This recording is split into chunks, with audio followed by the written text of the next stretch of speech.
ನನ್ನ ಹೆಸರು ಮಂಜುನಾಥ್ ಅಂತ, ಇದೇ ಊರಿನವರು. ಪ್ರಸಾದ ನೋಡಿ ಸಾಂಬಾರು, ಅನ್ನ, ಹೆಸರುಬೇಳೆ, ಮೊಸರನ್ನ ಮತ್ತು ಡ್ರೈ ಜಾಮೂನ್ ಮಾಡಿದ್ದೀವಿ. ಓಕೆ, ಇದೆಲ್ಲ ಹುಡುಗರು ಸೇರ್ಕೊಂಡು ಮಾಡಿರೋದು. ಬರ್ರಿ. ಎಷ್ಟು ವರ್ಷದಿಂದ ಮಾಡ್ತಾ ಇದ್ದೀವಿ? ಇದು ಗಣಪತಿ ದೀಪಾವಳಿ ಹಬ್ಬದ ದಿವಸದಿಂದ ಮಾಡ್ತಾ ಇದ್ದೀವಿ. ಇದು ಪ್ರತಿ ಭಾನುವಾರ ಮಾತ್ರ ಮಾಡೋದು. ಓಕೆ, ಇನ್ನು ಮಾಮೂಲಿ ಡೇಸಲ್ಲಿ ಏನಿಲ್ಲ? ಮಾಮೂಲಿ ಡೇಸಲ್ಲಿ ಏನಿಲ್ಲ. ಭಕ್ತಾದಿಗಳು ಪ್ರಸಾದ ಮಾಡಿಸ್ಕೊಂಬರ್ತಾರೆ, ಅವರೇ ಹಂಚ್ತಾ ಇರ್ತಾರೆ. ನಾವು ಹುಡುಗರು ಟೀಮ್ ಮಾಡ್ಕೊಂಡು ಈ ಹುಡುಗರೆಲ್ಲ ಸೇರ್ಕೊಂಡು ಮಾಡ್ತಾ ಇದ್ದೀವಿ. ಇವ್ರ ಮುಂದಾಳತ್ವದಲ್ಲಿ ಮಾಡ್ತಾ ಇದ್ದೀವಿ. ಇವ್ರು ಗಂಗಾಧರ್ ಅಂತ, ನಮಗೆಲ್ಲ ಇವರೇ ಮಾರ್ಗದರ್ಶನ. ಚಂದ್ರಣ್ಣ ಇದೆಲ್ಲ ಮೇಲ್ವಿಚಾರಣೆ, ಎಲ್ಲರೂ ಒಂದೇ. ಹುಡುಗರು ಎಲ್ಲ ನೋಡ್ಕೊಂತಾರೆ. ಇವನ ಹೆಸರು ವಿಶ್ವ, ನಮಗೆ ಗಾಡಿ ಎಲ್ಲ ತಗೊಂಬರೋದು ಇವನೇ ಡ್ರೈವರು. ಇವನ ಹೆಸರು ಪ್ರೀತಮ್, ಇವ್ರ ಹೆಸರು ರಾಜು ಅಂತ. ಅಲ್ಲಿ ತಟ್ಟೆ ಕೊಡ್ತಾವ್ರಲ್ಲ, ಹಾಂ, ಅವ್ನು ಸಂತೋಷ. ಅವನು ಅಲ್ಲಿ ಲೈನಿಗೆ ಬಿಡ್ತಾರ ದರ್ಶನ. ಇವರು ಗಂಗಾಧರಣ್ಣ ಅಂತ, ಇವ್ರ ಮಾರ್ಗದರ್ಶನ ನಮಗೆ. ಇವ್ರ ಮುಂದಾಳತ್ವದಲ್ಲಿ ಮಾಡ್ತಾ ಇದ್ದೀವಿ. ಹೆಸರು ನಾಗೇಶ, ಇವನ ಹೆಸರು ನಂದನ್ನು, ಇವನ ಹೆಸರು ಯೋಗಿ. ನಮ್ಮ ಭಟ್ರು ನೋಡಪ್ಪ, ಇವರ ಇನ್ನೂ ಹುಡುಗ, ನಮ್ಮ ಹುಡುಗ ಭಟ್ರು ಗಮ್ಮಂತ ಇದೆ. ಯಾವ್ದನ ಪ್ರೋಗ್ರಾಮ್ಗಳಿದ್ರೆ ಇವ್ನು ವಹಿಸ್ಬೋದು. ಅಚ್ಚುಕಟ್ಟಾಗಿ ನೀಟಾಗಿ ಮಾಡ್ಕೊಡ್ತಾನೆ.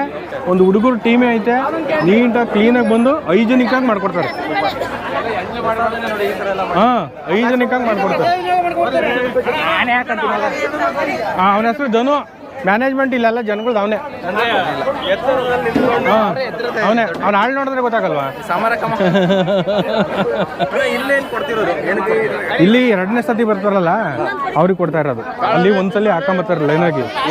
ಮತ್ತೆ ಬೇಕು ಅಂತ ಅನ್ನಿಸ್ದಾಗ ಇನ್ನೊಂದ್ಸಲಿ ಬರ್ತಾರೆ, ಇಲ್ಲಿ ಹಾಕ್ಕೊಡ್ತಾರೆ. ಹೊಟ್ಟೆ ತುಂಬ ಲಿಮಿಟ್ ಇಲ್ಲ, ಒಂದೇ ಸಲ ಕೊಡ್ತೀವಿ ಅನ್ನೋದಿಲ್ಲ. ಹೊಟ್ಟೆ ತುಂಬ ತನಕ ಊಟ ಮಾಡ್ಕೊಂಡು ಹೋಗ್ಬೋದು. ಹೌದು ಹೌದು ಹೌದು. ಮತ್ತೆ ಅವ್ರು ಒಂದ್ಸಲ ತಿಂದು ಎಂಜ್ಲು ಕೈಲಿ ಇಟ್ಕೊಂಡು ಪ್ಲೇಟ್ ಇಟ್ಕೊಂಡು ಬರೋಕ್ಕಾಗಲ್ಲ ಅಂದ್ಬಿಟ್ಟು ಈ ಕಡೆ ಸಪ್ರೇಟ್ ಮಾಡಿದ್ದೀವಿ. ಇಲ್ಲಿ ಇವನ ಹೆಸರು ಧನುಷ್ ಅಂತ. ಏನಾರ ಭಾರತ ಕೆಲಸ ಏನಾರ ಇದ್ರೆ ಇವನೇ ಮಾಡೋದು. ಶರಣ್ ಶರಣ್ ನೀವು ಹೇಳ್ಕೊಂಡ್ರಿ. ಹಾಂ, ನಿಧಿ. ನಮ್ಮ ಮ್ಯಾನೇಜ್ಮೆಂಟ್ ಫುಲ್ ಇವನೇ. ಎಷ್ಟು ಜನಕ್ಕೆ ಪ್ರಸಾದ ವ್ಯವಸ್ಥೆ ಇದೆ ಇವತ್ತು? 1,500 ಜನಕ್ಕೆ ಮಾಡಿದ್ದೀವಿ. ಅಕಸ್ಮಾತ್ ಇನ್ನೂ ಜಾಸ್ತಿ ಬರ್ತಾರಪ್ಪ? ಜಾಸ್ತಿ ಬಂದರೆ ಕ್ಲೋಸ್. ಮತ್ತೆ ಅಣ್ಣ ಅವರು ಸುನಿ, ವಾಟರ್ ಮ್ಯಾನ್, ರಘು, ಉಸ್ತುವಾರಿ, ನೀರಿಂದ ಉಸ್ತುವಾರಿ ಅವರೇ, ನೀರಾವರಿ ಸಚಿವರು, ಸೆಕ್ರೆಟರಿ ಅವರು ಸುನೀಲ್ ಅಂತ. ಅಂದ್ರೆ ಇವ್ರು ಹಂಚ್ಕೊಂಡು ತಿಂತವ್ರು. ಅವರೆಲ್ಲ ಅಂಟಂದಿರ್ತೀವಿ ಎಲ್ಲ ಅಂಟಂದಿರೆ. ಆಮೇಲೆ ಇಲ್ಲಿ ಹುಡುಗರು ಇಲ್ಲ ಅಂದ್ರೆ ಏನು ಮಾಡೋಕ್ಕಾಗಲ್ಲ. ಯಾವ್ದು ಭೇದ ಭಾವ ಯಾವ್ದು ಇಲ್ಲ. ಒಂದು ಗಲಾಟೆ ಏನು ಇಲ್ಲ. ಅರ್ಧ ರಾತ್ರಿ ಅಲ್ಲಿ ಕರೆದ್ರು ಬರ್ತಾರೆ. ಈ ಡ್ರೈ ಜಾಮೂನ್ ಮಾಡಕ್ಕೆ ರಾತ್ರಿ 11:00 12 ಗಂಟೆ ತನಕ ಆಗೈತೆ. ಎಲ್ಲರೂ ಕೂತ್ಕೊಂಡು ಮಾಡವ್ರೆ. ಮತ್ತೆ ಹೋದ ವಾರ ಒಬ್ಬಟ್ಟು ಮಾಡಿದ್ವಿ. ಆ ಒಬ್ಬಟ್ಟು 2,000 ಸುಟ್ಟಿದ್ವಿ. 2 ಗಂಟೆ ರಾತ್ರಿ ತನಕ ಸುಟ್ಟಾರ ಹುಡುಗರು. ಇದಕ್ಕೆ ಖರ್ಚು ವೆಚ್ಚ ಏನು ಬೇರೆ ಕೊಡಂಗಿಲ್ಲ. ಎಲ್ಲ ಹುಡುಗರೆಲ್ಲ ವಹಿಸ್ಕೊಂಡು ಮಾಡಿ ಡ್ರೈ ಜಾಮೂನು ಹಿಂಗೆ ಇರೋದು ಹುಡುಗರೆಲ್ಲ ಇಲ್ಲಿ. ಖುಷಿಯಾಗಿ ಈಗೋ ಅನ್ನೋದಿಲ್ಲ. ನಾನ್ ಮುಂದು ತಾನ್ ಮುಂದು ಅನ್ನೋದೇನು ಇಲ್ಲ. ಕಸ ಗುಡಿಸು ಅಂದ್ರೆ ಕಸ ಗುಡಿಸ್ತಾರೆ. ಪಾತ್ರೆ ಬೆಳಗು ಅಂದ್ರೆ ಕಸ ಗುಡಿಸ್ತಾರೆ. ಈಗ ಪಾತ್ರೆ ಬೆಳಗ್ರ ಅಂದ್ರೆ ಪಾತ್ರೆ ಬೆಳಗ್ ಬಿಡ್ತಾರೆ. ಹಂಗೆ ತೋರ್ಸಿದ್ದೀನಿ ನೋಡಿ. ಅವರು ಲೈನಿಗೆ ಎಷ್ಟು ಚೆನ್ನಾಗಿ. ಹಾಂ,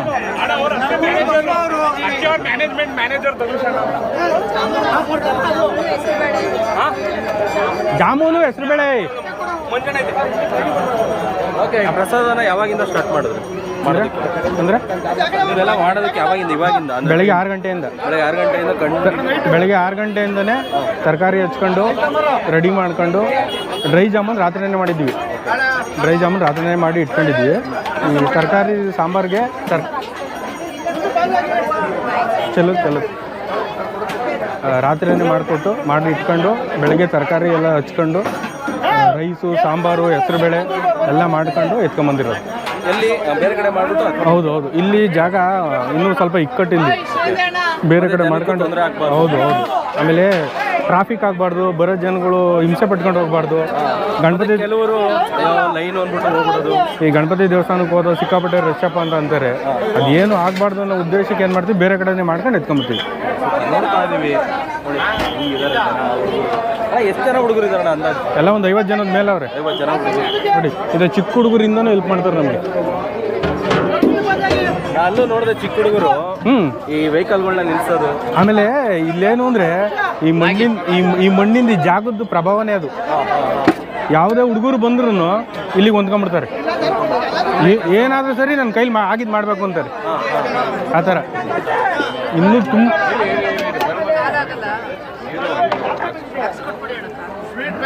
ಆಗ್ತಾರೆ ಬರ್ತಾರೆ ನಮ್ಮ ಆಗ್ತಾರೆ ಇರಿ, ಅಲ್ಲೇ ಬರ್ತಾರೆ. ಶಶಿ, ಈ ನಮ್ಮ ದೇವಸ್ಥಾನದ್ದು ಎಲ್ಲ ಈ ಸಾಮಾಜಿಕ ಜಾಲತಾಣದಲ್ಲಿ ಎಕ್ಸ್ಪೋಸ್ ಮಾಡ್ತಾ ಇರೋದು ಅವರು. ಸೂಪರ್. ಅವ್ರದ್ದೊಂದು ಚಾನಲ್ ಇದೆ. Maggi sambar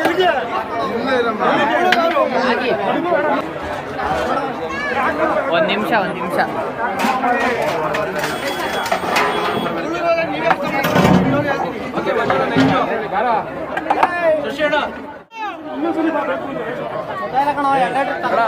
okay. ಮತ್ತೆ ಯಾವತ್ತು ಇಟ್ರಿ, ಮತ್ತೆ ಯಾವತ್ತು ಬಿಡ್ತೀರಾ, ಹೇಗೆ ಬಿಡ್ತೀರಾ? ದೀಪಾವಳಿ ಹಬ್ಬದ ದಿವಸ ಇಟ್ಟಿರೋದು ಇದು. ದೀಪಾವಳಿ ಹಬ್ಬದ ಆದ ಒಂದು ತಿಂಗಳಿಗೆ, ಅಂದರೆ ಈಗ ಈ ಅಮಾವಾಸ್ಯೆ ಬಂದಿದೆ ಅಲ್ವಾ, ಈ ಅಮಾವಾಸ್ಯೆ ಭಾನುವಾರ ಬಂದಿದೆ. ಭಾನುವಾರ ಆದ ನೆಕ್ಸ್ಟ್ ಭಾನುವಾರ, ಶನಿವಾರ ಯಾವಾಗ ಬರುತ್ತೋ ಅವಾಗ ಜಾತ್ರೆ ಇಟ್ಕೋತೀವಿ. ಓಕೆ. ಈಗ ಪ್ರತಿ ವರ್ಷ ಹಂಗೆ ಇರುತ್ತೆ. ಈಗ ಬೈ ಚಾನ್ಸ್ ಏನಾರ ಸೋಮವಾರ ಮಂಗಳವಾರ ಅಮಾವಾಸ್ಯೆ ಬಂದರೆ ನೆಕ್ಸ್ಟ್ ಶನಿವಾರ ಭಾನುವಾರ ಜಾತ್ರೆ ಇಟ್ಕೊಂತೀವಿ. ಏನಕ್ಕೆ ಅಂದರೆ ಬರೋ ಜನಗಳಿಗೆ ತೊಂದರೆ ಆಗಬಾರ್ದು ಅಂತ. ಹಾಗೆ. ಈಗ ಡ್ಯೂಟಿಲಿರ್ತಾರೆ. ಹೌದು ಸರ್. ಆಯ್ತು. ಡ್ಯೂಟಿಲಿರ್ತಾರೆ, ಹೋಗೋರಿಗೆ ಬರೋರಿಗೆ ಕೆಲಸ ಕಾರ್ಯ ಇರುತ್ತೆ. ನಮ್ಮ ರೈತರು ಇರ್ತಾರೆ, ಅವ್ರಿಗೆಲ್ಲ ಶನಿವಾರ ಭಾನುವಾರ ಆದರೆ ಒಂದು ಮೈಂಡ್ ಸೆಟ್ ರಜಾ ಅನ್ನೋದು. ಅದಕ್ಕೆ ಏನು ಮಾಡ್ತೀವಿ, ಅವರೆಲ್ಲ ಬರಲಿ ಅಂದ್ಬಿಟ್ಟು ಶನಿವಾರ ಭಾನುವಾರನೇ ಇಟ್ಕೊತೀವಿ. ಆಮೇಲೆ ಇಲ್ಲಿದು ರಥದ್ದು ಏನು ವಿಶೇಷತೆ ಅಂದರೆ, ನೀವು ಬೇರೆ ಕಡೆ ಎಲ್ಲ ಏನು ಮಾಡ್ತೀರಾ, ಒಂದು 100 ಮೀಟ್ರು 200 ಮೀಟ್ರು ರಥ ಇಳಿಯೋದು ನೋಡ್ತೀರಾ ನೀವು. ಒಂದು 100 ಮೀಟ್ರ್ 200 ಮೀಟ್ರ್ ಅಷ್ಟೇ. ಆ ರಥದ ಮೇಲೆ ದೇವರು ಏನೇ ಜಾಸ್ತಿ ಅಂದ್ರೂ ಒಂದು 100ರಿಂದ 150 kg ಇರುತ್ತೆ ದೇವ್ರು. ಇಲ್ಲಿ ನಮ್ಮ ರಥ ಆ ಥರ ಅಲ್ಲ. ಅದು ದೇವ್ರೇ ಮಿನಿಮಮ್ 8ರಿಂದ 9 ಟನ್ ಇರುತ್ತೆ. ಗಣಪತಿ ಇರುತ್ತಲ್ಲ, ಮಿನಿಮಮ್ 8ರಿಂದ 9 ಟನ್ ಇರುತ್ತೆ. ಆ 9 ಟನ್ನು ಆ 9 ಟನ್ ಗಣಪತಿನ ಆ ರಥದ ಮೇಲೆ ಕೂರಿಸ್ಕೊಂಡು, ಆ ರಥ ಅದಕ್ಕಿಂತ ಡಬಲ್ ಇರುತ್ತೆ. ಗಣಪತಿ 8 ಟನ್ ಕೂತ್ಕೊಳ್ಳುತ್ತಲ್ಲ, ಒಂದು 16 ಟನ್ ರಥ ಇರುತ್ತೆ. 16ರಿಂದ 18 ಟನ್ ರಥ ಇರುತ್ತೆ. ರಥ ಅದನ್ನೇನು ಅದನ್ನು ಈ ಹೊನ್ನೇನಹಳ್ಳಿ ಬೋವಿಗಳು ಅಂತ ಇದ್ದಾರೆ ನಮ್ಮ ಪಕ್ಕದೂರಲ್ಲಿ, ಅವ್ರನ್ನ ಕರೆಸ್ತೀವಿ ಗಣಪತಿನ ತೆಗೀದಕ್ಕೆ. ಅವ್ರನ್ನ ಕರೆಸ್ಬಿಟ್ಟು ಗಣಪತಿನ ಪೂರ್ವಾಭಿಮುಖವಾಗಿ ತಿರುಗಿಸ್ಕೊಂತೀವಿ. ನೀವು ಅಲ್ಲಿ ಹೋಗಿ ನೋಡಿ, ನಿಮ್ಗೆ ಏನೋ ಅದು ಗಣಪತಿ ನೋಡಿದ್ರೆ ಈಚೆ ಹೆಂಗೆ ತೆಗಿತಾರೆ ಅನ್ನೋದು ಒಂದು ಮೈಂಡಿಗೆ ಬರುತ್ತೆ. ಮೇಲ್ಗಡೆ ಅಷ್ಟು ದೊಡ್ಡದು ಮೇಲ್ಗಡೆ ಕಿರೀಟ ಅದು ಫಿಕ್ಸಬಲ್ ಅಲ್ಲ, ರಿಮೂವಬಲ್. ಅದು ಕಿರೀಟ ತೆಗೆದುಬಿಡ್ತೀವಿ. ಕೆಳಗಡೆ ಅಳತೆಗೆ 2 ದಿಮ್ಮಿ ಕೊಟ್ಕೊಂಡಿದ್ದೀವಿ. ಆ ದಿಮ್ಮಿ ತೆಗೆದಾಗ ಏನಾಗುತ್ತೆ, ಆ ಬೀಮ್ ಇದೆಯಲ್ಲ, ಬೀಮ್ ಲೆವೆಲ್ಗೆ ಗಣಪತಿ ಇಳಿಯುತ್ತೆ. ಆ ಗಣಪತಿಯಿಂದ ಏನು ಮಾಡ್ತೀವಿ, ಹಿಂಗೆ ಪೂರ್ವಾಭಿಮುಖವಾಗಿ ತಿರುಗಿಸ್ಕೊಂಡಾಗ ದಪ್ಪ ತೊಲೆ ಹಾಕ್ಕೊಂಡು ಸಾಗಿಸ್ಕೊಂಬರ್ತೀವಿ. ಯಾರೋ ಈ ಹೊನ್ನೇನಹಳ್ಳಿ ಬೋವಿಗಳೇ ಅವರೇ ಮಾಡಬೇಕು. ಅದು ಹಿಂದಿಂದ ನಡ್ಕೊಂಬಂದ್ರೆ ಶಾಸ್ತ್ರ. ಅದು ಬೇರೆ ಇನ್ನು ಯಾರು ತೆಗಿಯೋಕ್ಕೂ ಆಗಲ್ಲ. ಕಲೆ ಗೊತ್ತಿರಲ್ಲ ಅನ್ನೋದಕ್ಕಿಂತ ಹಿಂದೆ ಒಂದು ಸತಿ ಹಿಂಗೆ ಏನೋ ತೊಂದರೆ ಆಗಿ ಅವ್ರು ಬರ್ದಲೇ ನಮ್ಮೂರವರೇ ತೆಗಿಯೋಕ್ಕೆ ಹೋಗಿ ಗಣಪತಿ ಈಚೆಗೆ ಬರ್ದಲೇ ಅದು ತೊಂದರೆ ಆಗಿ ಮತ್ತೆ ಅವ್ರನ್ನ ಕರ್ಕೊಂಬಂದು ಮತ್ತೆ ಅವ್ರ ಕಡೆಯಿಂದ ಕರೆಸಿರೋದು. ನಾವು ರಥನ ಏನು ಮಾಡ್ತೀವಿ, ವಾದೆ ಹೊಡೆದು ಕೆಳಗಡೆ ಭೂಮಿ ಲೆವೆಲಿಗೆ ಕುಂಡಿಸ್ಬಿಡ್ತೀವಿ. ಭೂಮಿ ಲೆವೆಲ್ಗೆ, ಯಾಕೆಂದರೆ ಗಣಪತಿ ಎತ್ತಕ್ಕಾಗಲ್ಲ, 8ರಿಂದ 9 ಟನ್ ಇರುತ್ತೆ. ಭೂಮಿ ಲೆವೆಲಿಗೆ ಕುಂಡಿಸ್ಬಿಡ್ತೀವಿ. ಅವಾಗ ಏನು ಮಾಡ್ತೀವಿ, ಹಂಗೆ ಜರುಗಿಸ್ಕೊಂಡು ರಥನ ಅದ್ರ ಮೇಲೆ ಕುಂಡಿಸ್ಬಿಡ್ತೀವಿ. ಕುಂಡಿಸ್ಕೊಂಡು ಆಮೇಲೆ ಎಳಿಲಿಕ್ಕೆ ಸ್ಟಾರ್ಟ್ ಮಾಡ್ತೀವಿ. ನೈಟ್ ಪೂರ್ತಿ ಉತ್ಸವ ಇರುತ್ತೆ. ಊರ ಮಧ್ಯದಲ್ಲಿ ಹೋಗಿ ನಿಂತ್ಕೊಳ್ಳುತ್ತೆ. ಅಲ್ಲಿಂದ ಮತ್ತೆ ಭಾನುವಾರ ಬೆಳಗ್ಗೆ ಫುಲ್ಲು ಉತ್ಸವ ಇರುತ್ತೆ. ಭಾನುವಾರ ಸಂಜೆ ನಿಮಗೆ ಗಣಪತಿ ವಿಸರ್ಜನೆ ಆಗೋಕ್ಕೆ ಕಾಣುತ್ತೆ. ಈ ಸತಿ ಕೆರೆ ಫುಲ್ ತುಂಬಿದೆ, ಅದೊಂದು ಅದೃಷ್ಟ. ಈ ಸಲ ತುಂಬಿರೋ ಕೆರೆಗೆ ಗಣಪತಿ ಹೋಗುತ್ತೆ. ನಾನು ನಿಮ್ಗೆ ಆವಾಗಲೇ ಹೇಳಿದೆ, ರಥ ಬೇರೆ ಕಡೆ ಒಂದು 100 ಮೀಟ್ರ್ 200 ಮೀಟ್ರ್ ಮಾತ್ರ ಎಳೀತಾರೆ. ನೀವು ನೋಡಿರೋದು ಅಲ್ಲೂ ಏನಾಗುತ್ತೆ ಅಂದರೆ, ಏನಾದ್ರು ಒಂದು ಸಣ್ಣ ಪುಟ್ಟ ಸಮಸ್ಯೆ ಆಗೋದಿಲ್ಲ. ರಥಕ್ಕೆ ಯಾರಾದ್ರೂ ಸಿಕ್ಬಿಡ್ತಾರೆ, ಕೈ ಕಳ್ಕೊಳ್ಳೋದು, ಕಾಲು ಕಳ್ಕೊಳ್ಳೋದು, ಈ ಥರ ಸಮಸ್ಯೆ ಆಗ್ಬಿಡುತ್ತೆ. ಈ ನಮ್ದು ಹಂಗಲ್ಲ. ನಮ್ಮದು ರಥ ಏನು ಮಾಡ್ತೀವಿ, ಕಿಲೋಮೀಟ್ರ್ ಗಟ್ಟಲೆ ಎಳಿತೀವಿ. ಹತ್ತತ್ರ ಒಂದು 2 ಕಿಲೋಮೀಟ್ರ್ ಎಳಿತೀವಿ. ಚಿಕ್ಕದು ರೋಡ್, ತುಂಬ ಚಿಕ್ಕದು ಇದು. ಯಾವುದೇ ಹೈಡ್ರಾಲಿಕ್ ಬ್ರೇಕ್ ಇಲ್ಲ, ಸ್ಟೇರಿಂಗ್ ಇಲ್ಲ, ಏನಿಲ್ಲ. ಬ್ರೇಕು ಸ್ಟೇರಿಂಗ್ ಏನಿಲ್ಲ, ಸುಮ್ಮನೆ ಜನಗಳೇ ಎಳ್ಕೊಂಡು ಹೋಗೋದು. ಆ ಚಿಕ್ಕ ಜಾಗದಲ್ಲಿ ಸುತ್ತಮುತ್ತ ಸಾವಿರಾರು ಜನ ಭಕ್ತರು ಇರ್ತಾರೆ. ಆ ಭಕ್ತರನ್ನ ಜೊತೇಲಿ ಕರ್ಕೊಂಡು ಕಿಷ್ಕಿಂದೆ ಜಾಗದಲ್ಲಿ ಕೆರೆ ಹತ್ರಕ್ಕೆ ಹೋಗ್ತಾನೆ. ನೀವು ಬೇರೆ ಬೇರೆ ಏರಿಯಾಗಳಲ್ಲಿ, ಈ ಸಿಟಿಲಿ ಏನು ಮಾಡ್ತಾರೆ, ಚಿಕ್ಕ ಚಿಕ್ಕ ಏರಿಯಾಗಳಲ್ಲಿ ಒಂದು ಗಣಪತಿ ಇಟ್ಟಿರ್ತಾರೆ. ಆ ಗಣಪತಿಗಳನ್ನ ಇಟ್ಟು ಬಿಡೋಕೆ ಹೋಗಿ ನೀರಿಗೆ ಬಿದ್ದು ಸತ್ತೋಗಿರೋರು ಅವರು ತುಂಬ ಉದಾಹರಣೆ ಐತೆ. ಇತಿಹಾಸದಲ್ಲೇ ಈ ಗಣಪತಿನ ಅಂಥ ತುಂಬಿರೋ ಕೆರೆಗೆ ಬಿಟ್ರೂ ಒಂದೇ ಒಂದು ಸಣ್ಣ ಅನಾಹುತ ಆಗಿಲ್ಲ, ಒಂದೇ ಒಂದು ಚಿಕ್ಕ ಅನಾಹುತ ಆಗಿಲ್ಲ. ತುಂಬಿರೋ ಕೆರೆಗೆ ಬಿಡೋದು ಸುಮ್ಮನೆ ಅಲ್ಲ. ನೀವು ಒಂದ್ಸಲ ಬಂದು 8 ಟನ್ ಗಣಪತಿ, ಆಮೇಲೆ ರಥದ ಸಿಕ್ಕಿನೂ ಅಷ್ಟೇ ಒಂದೇ ಒಂದು ಉಗ್ರು ಕಣ್ಣು ನೋವಾಗಿಲ್ಲ ಯಾರಿಗೂ. ಅದೊಂದು ಮಿರಾಕಲ್. ಅದು ಹೊಲದ ಮಾಳದಲ್ಲಿ ಹೋಗುತ್ತೆ. ಈ ಬೇರೆ ಕಡೆ ಏನಾಗುತ್ತೆ, ರೋಡೇ ಊದ್ಕೊಂಡು ಕೆಳಗಡೆ ಕೂತ್ಕೊಂಡ್ಬಿಡ್ತವೆ. ನಮ್ಮ ಗಣೇಶ ಹಂಗಲ್ಲ. ಹೌದು, ಇದೇ ರಸ್ತೆಯಲ್ಲಿ 2 ಕಿಲೋಮೀಟ್ರ್ ಆಗುತ್ತೆ. 2 ಕಿಲೋಮೀಟ್ರ್ ಹೋಗುತ್ತೆ. ಆ ಮಿನಿಮಮ್ ಅಂದ್ರೂ ರಥ ಪ್ಲಸ್ ಗಣಪತಿ ಎರಡೂ ಸೇರಿದ್ರೆ ಒಂದು 25 ಟನ್ ಬರುತ್ತೆ. 25 ಟನ್ನ ಕಿಷ್ಕಿಂದೆ ಜಾಗದಲ್ಲಿ ಎಳ್ಕೊಂಡು ಹೋಗೋದು ರಥನ. ಗಣಪತಿಗೆ ಎಷ್ಟು ಶಕ್ತಿ ಆಯಿತೋ ರಥಕ್ಕೂ ಅಷ್ಟೇ ಶಕ್ತಿ ಐತೆ. ಅಷ್ಟೇ ಶಕ್ತಿ ಐತೆ. ರಥನೂ ಅಷ್ಟೇ, ಒಬ್ರಿಗೂ ನೋವು ಮಾಡಿಲ್ಲ ಇಲ್ಲಿ ತನಕ. ಅದು ಮಿರಾಕಲ್. ಅದು ಹೇಳಿಲ್ವಾ, ಬೇರೆ ಕಡೆ ಸಣ್ಣ ಸಣ್ಣ ಗಣೇಶನ ಇಟ್ಟು ಜಗಳ ಮಾಡಿ ಕೋಮುಗಲಭೆ ಆಗಿ ಸ್ಟೇಷನ್ಗೆ ಹೋಗಿರೋ ಉದಾಹರಣೆ ಅವೆ. ನಮ್ಮಲ್ಲಿ ಒಂದೇ ಒಂದು ಸಣ್ಣ ಉದಾಹರಣೆನೂ ಇಲ್ಲ. ಒಗ್ಗಟ್ಟು, ಹೌದು, ಗೌರವ. ಆಮೇಲೆ ಹುಡುಗರು ಅಷ್ಟೇ ಶ್ರದ್ಧೆಯಿಂದ ಮಾಡ್ಕೊಂಡು ಹೋಗ್ತಾರೆ. ಆಮೇಲೆ ಇದು ಲಾಂಗ್ ಪ್ರೊಸೆಸ್. ಗಣಪತಿ ದೀಪಾವಳಿ ಹಬ್ಬದ ದಿವಸದಿಂದ ಸ್ಟಾರ್ಟ್ ಆಗುತ್ತಿದ್ದು. ಮೈನೋವು, ತುಂಬ ಮೈನೋವು. ಮರ ತರಬೇಕು, ಮಣ್ಣು ತಂದು ಹಾಕಬೇಕು, ಅದನ್ನು ಪೆಂಡಿ ಸುತ್ತಬೇಕು, ತುಂಬ ಮೈನೋವು. ಆದರೂ ಹುಡುಗರು ಒಬ್ಬರು ಎದೆಗುಂದಲ್ಲ. ಈಗ ಎಲ್ಲೋ ದುಡ್ಡು ಕೊಟ್ಟು ಗಣಪತಿ ತಾಂಬಂದು ಇಟ್ಬಿಟ್ಟು ಯಾರ ಹತ್ರನ ಕಲೆಕ್ಷನ್ ಮಾಡಿ DJ ಹಾಕ್ಕೊಂಡು ಡಮ ಅಂತ ಬಿಡೋದಲ್ಲ. ಇದು ಶಾಸ್ತ್ರೋಕ್ತವಾಗಿ ಪ್ರತಿಯೊಂದೂ ಶಾಸ್ತ್ರೋಕ್ತವಾಗಿ ಮಾಡಿ ಪೂಜೆ ಮಾಡಿ ಬಿಡೋಂಥದ್ದು.